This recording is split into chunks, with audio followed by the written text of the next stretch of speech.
This video is titled Clash of the Christians, where we take a look at the Catholic and Protestant Christians in the 1500s and see the change in religious and political tides. Now, before we start in, we need to set a foundation of a few vocabulary terms. The first is capitalism. Capitalism is an economic system where businesses are free to compete for people's money. The businesses are the ones that make the decisions. The government stays out of the picture as much as possible. They don't meddle in what is made, they don't meddle in how much is made. They let the businesses go about doing their jobs. Price gets determined by demand. So if a lot of people want something and there's not much of it, the price goes up. If there's a lot of a product and nobody wants it, the price goes down. So the people get the opportunity to decide based off their wants and demands what gets made, how much gets made, and what the price is. The second key term is something called mercantilism. This is where government controls foreign trade to ensure national security, that they put so much value in what is being bought and sold and where it's being bought and sold that they put a very strong emphasis on it, and that they consider it a matter of national security. So they want to make sure that their country sells more than it buys, or that it exports more than it imports, because they view it as so vital to the security of their country to make sure that the more money is coming in than is going out, and they're willing to even go to war to make sure that their overseas trade routes and everything get protected. The third term is called a joint stock company. This is when a business is owned by shareholders. Think about our Wall Street, which is called a stock exchange. This is where companies sell ownership or stock in their company. So say Apple, saying I'm a big Apple guy. They're a publicly traded company, which means that the ownership of their company is for sale, just chopped up into hundreds, if not thousands of pieces. If you have enough money, you can go and you can buy a share of Apple stock, and you will own a small piece of Apple's company. If Apple is doing well, the value of your stock goes up and you make money. If Apple is not doing well, or whatever business it is, then the value of your stock goes down. It's a fairly complicated topic, but we will piece our way through it as we go along. So these are three vital terms to understand as we begin this video. So once again, a joint stock company, if the business is successful, your ownership in that company is worth more. If you're not successful, it is worth less, or depending on how bad the company does, worthless. So, as we begin the 1500s, the Catholics control the seas. In 1500, Cabral and Diaz, the Portuguese sailors, discover Brazil. In 1516, Rafael Perestrello, a Portuguese sailor who is actually the cousin of Christopher Columbus, arrives in southern China and becomes the first European to find a sea route over to China. And during this time, the Portuguese begin to colonize the islands in the Pacific, to set up trading posts to help capitalize on the spice trade and the textile trades taking place there. And then in 1519, you have Ferdinand Magellan, the Spanish explorer, who circumnavigates the world as the first person to sail all the way around the world. Add on top of this the Treaty of Tordesillas, where the Pope says the world is divided between Spain and Portugal. All the other European countries are left out. The Catholics are definitely in control of the seas and have the most rich and powerful armies and empires in the world. Now, 1521 is when Martin Luther brings forward the Reformation, which really is the hallmark of humanism entering into the Christian religion. This idea that man doesn't need the church to understand the scriptures, man doesn't need the church to communicate with God, man doesn't need the church for knowledge, that mankind can stand on their own 2 feet, communicate directly on their own, that they don't need someone else interpreting for them, that any person can read the scriptures, can praise, can worship, can do all that stuff on their own. And as we learned in the other video, and if you have not watched it yet, our video on Reformation, the English, the Germans, the people up in Norway, and some people over in France really jump on this Reformation movement. They become known as the Protestants because they saw the opportunity to rid themselves of the power of the Pope. So let's take a look at the chief competitors in this unit. First, we have Spain, who is the most powerful country on the planet, and they are Catholic. As you see in the map here, every spot that is in red is land that the Spanish controlled. So they had the largest empire and the most powerful navy in the world. Their navy was called the Spanish Armada, and they ruled the seas. There was a saying that those who ruled the waves ruled the world. Sailing was the key chief way of getting goods and people and products, to and from your colony, to and from your places that you are buying and selling. So if you could control the waves, if you had a navy that could control the seas, you can control just about anything going on in the world. And the Spanish Armada was very formidable in its size and its technological advancement and in how great it was. And then in 1554, Philip II becomes King of Spain. So Spain reaches the height of its power under Philip II. Now, let's cross-compare this with England. England enters the story as a second-tier country with no empire. Actually, it's a small, tiny little island just off the coast of Europe. Now, in 1534, the Church of England decides to embrace the Protestant ideas, and it breaks away from the Catholic Church. Now, there were still some Catholics who were in England, and there was some fighting and some clashing between the two, but ultimately the English decide to establish the Church of England with the king or queen as being the head religious figure of their church. And in 1554, Elizabeth I becomes Queen of England.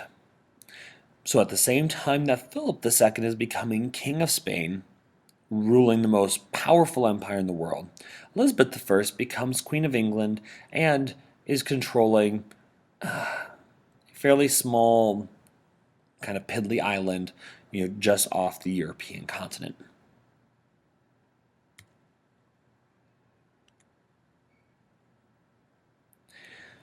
So the English expand. In 1577, Sir Francis Drake circumnavigates the world because no longer did the English have to abide by the Treaty of Tordesillas.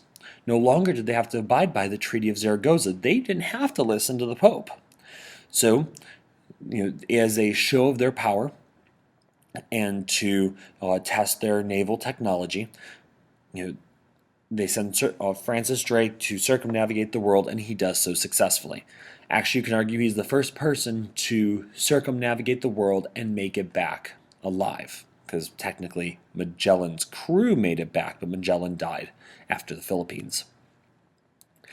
And Sir Francis Drake also takes part in capturing Spanish treasure ships. So this begins a time period under Queen Elizabeth where the English essentially serve as pirates, going out and raiding these Spanish treasure ships and bringing all that wealth and gold back to England. In 1585, we have Sir Walter Raleigh, who explores the North Carolina and Virginia areas. So this is a direct violation of the Treaty of Tordesillas, and the English don't care. The areas that Sir Walter Raleigh explored and set up camp are what we now know as Raleigh, North Carolina today. And actually, the spot where they believed him to have set up camp is the spot where the NC State campus is, and more particularly where the farmers market is believed to be basically the spot where Sir Walter Raleigh lived. And this is where the English first encountered the indigenous Native Americans living in the area, and they make first contact. So the English spend this time period serving as pirates, harassing Spanish ships and colonies, exploring Spanish land, even raiding Spanish colonies down in South America and down by Panama. So the English are pecking away at the Spanish money and Spanish control. Now the Spanish don't like this too much, and they want to put those Protestant English in their place. And the Pope gives the Spanish the authority to go and attack England. So in 1588, Philip II attempts an English invasion. Now, England is separated from Europe by the English Channel. The English Channel is more shallow than the Atlantic Ocean. So the English had built smaller, faster ships that were able to navigate better in the more shallow waters. So they lured the Spanish Armada into the English Channel and then used their faster ships to navigate in these tighter areas, and they defeat the Great Spanish Armada. The general who led this is General Trafalgar, who, if you ever go to London, you will find Trafalgar Square. It's this beautiful complex dedicated to the defeat of the Spanish Armada. And Sir Francis Drake was second in command of the fleet that destroyed the Spanish Armada. So this is one of the key turning points in history, when the British defeat the Spanish Armada and take the claim as the greatest navy on earth. And then in 1590, the Dutch, who are up in the Netherlands, win independence from Spain, with British help, of course. So you have the Protestant Dutch and the Protestant British, who are now pecking away at Spanish power, have defeated the Spanish Navy, and are turning the tides in Europe from it being a Catholic-dominated region to now Protestants being the richest and most powerful areas. Now in 1598, Philip II dies. And when he dies, Spain went from being, at the start of Philip's reign, the most powerful country on the planet to being in sharp decline. Because of all the spending they did and the wars that they fought, Spain had to declare bankruptcy 3 times and default on their loans. They got defeated by those pesky British on that little island. Their land was starting to be taken over by the British and soon to be French. It was a very, very fast, sharp, quick fall for the Spanish. Meanwhile, the British were on the rise and had begun to establish a very strong claim in the New World and being the most powerful army, to control the Atlantic waters, if not the world. So now let's take a look at the Protestant progress. So in 1600, the British begin the British East India Company, and the Dutch begin the Dutch East India Company. These were joint stock companies. So these were companies that your average British person or Dutch person could buy a share of stock in. And as the companies did well, the value of that stock went up and the people could make money, and they began to buy and sell shares of these companies. Now, to understand what the British East India Company or Dutch East India Company was, these were businesses with the rights to own land, build fortresses, sign treaties, build their own armies and navies, and even had permission of their governments to wage defensive wars. Now, this word defensive is really funny because it means to defend. Typically, that means you had to be attacked first. But as we will see, this term defensive begins to take on a few different meanings because as these companies are wanting to make money, because that's the number one rule of business is to make money, they begin to take action to defend their profits and to defend their abilities to make money and to exploit their areas. So these aren't just companies. Imagine if Google could own land in another country, build fortresses, build an army, and fight other countries in the name of its own profits. So these companies came in direct competition with the Portuguese in terms of the Indian trade, both in their spices and their textiles and their clothing.